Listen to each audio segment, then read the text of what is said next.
Welcome to another exciting episode of City Pulse. I'm your host, Travis Leamons. For today's show, we will take a trip to Paris, sort of.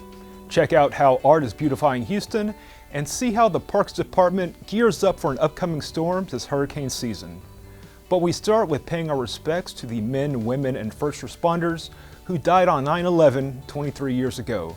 The Mayor's Office of Veteran and Military Affairs honored the heroes of 9/11 with this special Remembrance Day Ceremony at City Hall. Oh, say, can you see by the dawn's early light? I think we should all pause for a moment why we're here today. You know, we do a lot of ceremonies at the city and a lot of proclamations, but as we pause and put a face, as these guest speakers have just done, why we're here, because there's no other day like today. Why it's so special to be the mayor of Houston today is because the tragedy of 9/11 and this ceremony brings us together, probably like nothing else that you will experience. Because today, as the mayor, I'm representing 2.3 million people that I know unanimously honor the heroes of 9/11.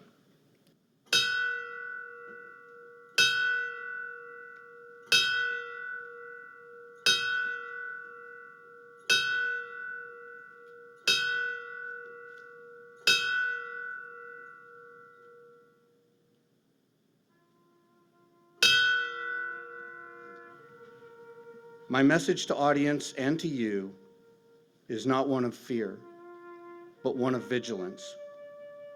I urge them never to forget. As Winston Churchill said, those who fail to learn from history are doomed to repeat it. We live in the greatest country in the world, and it will take all of us to keep it that way. Today, I'm saying don't wait for a tragedy.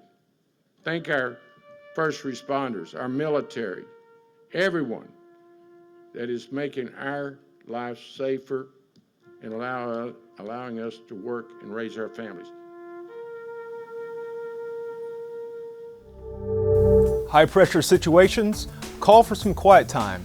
That's what call takers and emergency dispatchers at the Emergency Operations Center now have. District C helped fund special quiet rooms to relieve stress and improve mental health after relaying calls to Houston Police and Fire. Houston Fire Medical, what's the location? If anything else changes where she needs medical attention, you give us a call back. Our HOPE employees said, we really need support over at HEC. These are people that work when an emergency, such as a disaster, kicks in. They are working 12+ hour shifts alongside police and fire and our OEM staff. They are often the unsung heroes, but lives are saved because of their work every single day. And thanks to the advocacy of HOPE, we have come together. My office funded these rooms, but it was really employees of the city that created and said, this is what we would like in these rooms. This is a great impact on our staff here for the simple reason of stress relief.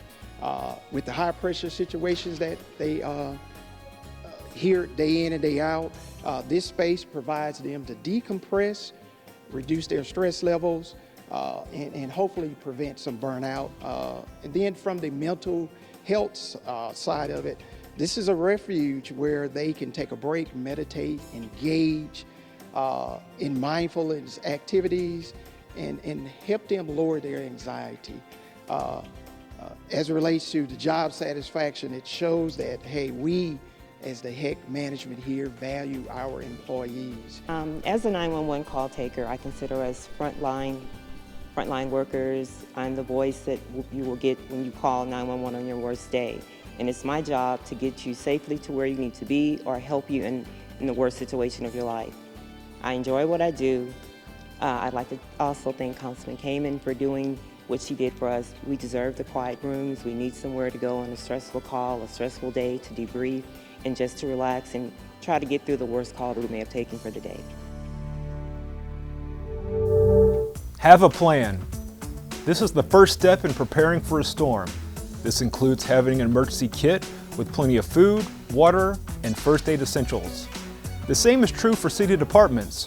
Here's a quick look at some of the ways the Houston Parks and Recreation Department plans for an impending storm. Let's fuel up the machines, get ready for just in case if we get hit.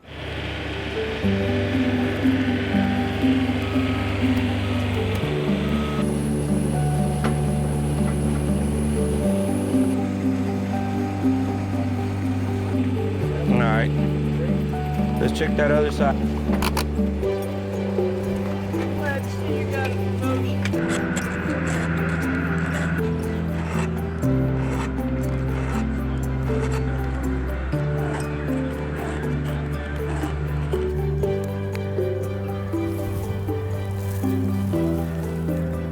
We're moving right around.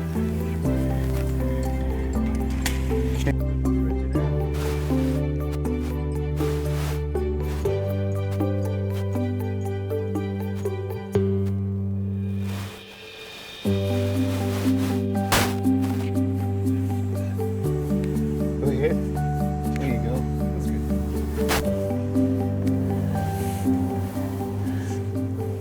Awesome. One segment down, another to go. When we return, our partners with Spectrum Fusion share a splash of color. Stay with us for more Houston highlights on City Pulse.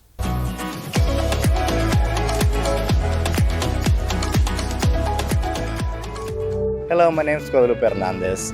My work deals a lot with going back and revisiting these places of my childhood in Mexico and documenting them. The influx of so many different people arriving here in Houston from around the world is very impactful on my palette as well as my canvas as an artist. Mainly for me, just all the art that was in Houston was a big influence on me. It really got me serious about making my own. We are a city of collaborators who build on one another's inspirations, strengths, and cultures to shape a future we all can share. Together, we are more than 7 million ingredients that make something that cannot be discovered, tasted, or invented anywhere else. Come on! A movement, a moment, a future. Come on! We cannot wait to make tomorrow together. In Houston, a taco is never just a taco. It's an inspiration from conversation, a reflection of experimentation, a product of our streets, our languages, our art, our dreams, taken from here and there. A little of this, a little of that. It's where heritage and ambition come together. That's just how it works around here. Because we know together makes it amazing.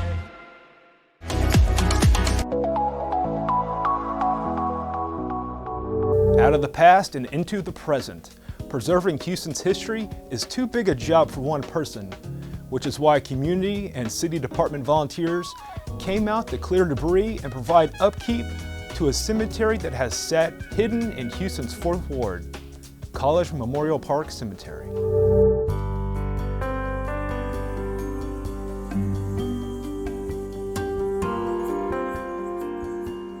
Most of the people here that is buried here lived in the 1800s during slavery time. They're freed slaves. What we're trying to do is to make sure that this is preserved, their burial place is preserved, to make sure that future generations can come out here and see, the people who came before them. This is history. This is one of the few African-American cemeteries in the city of Houston, and the stories are astounding.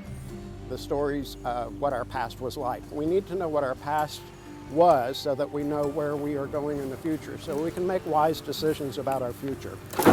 We are a diverse group of people who are concerned about not only telling the history, but also in upkeeping and paying tribute to those who have paved the way for us to be where we are today. The city of Houston gonna come in and pick it up. Okay. I think it's really important for this to be a space that respects the people that are buried here and respects the history of our community. I would encourage everyone to find a time, whether it's once a year, once a month, to volunteer and get out in the community. That's what makes Houston such a great place. We are here at College Memorial Park with about 30 volunteers. Thank you, because we really need y'all to get this done. And it's just important to give back within the city, within this community. We're gathering here to preserve a land that we know has been, collectively mishandled in the past. So I think it's important for communities to come together. Now we'd like to introduce you to the first of what will be a recurring series here on City Pulse, focusing on the many miniature murals painted on traffic control boxes spread throughout our city. Today we'll be looking at a mural painted in the 2nd Ward neighborhood of Houston in a segment presented by our partner, Spectrum Fusion.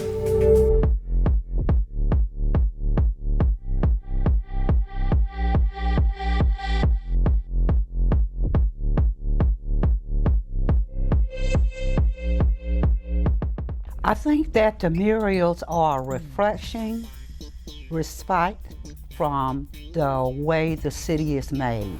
The pops of color, the different types of cultures that are reflected in different communities, reflection of the people that live in that community is very refreshing. I would say more than anything, the Piñata mini mural is simply representative of the East End community and its history. It's based on the person, the things that are around them, and that's what the urban or street murals show.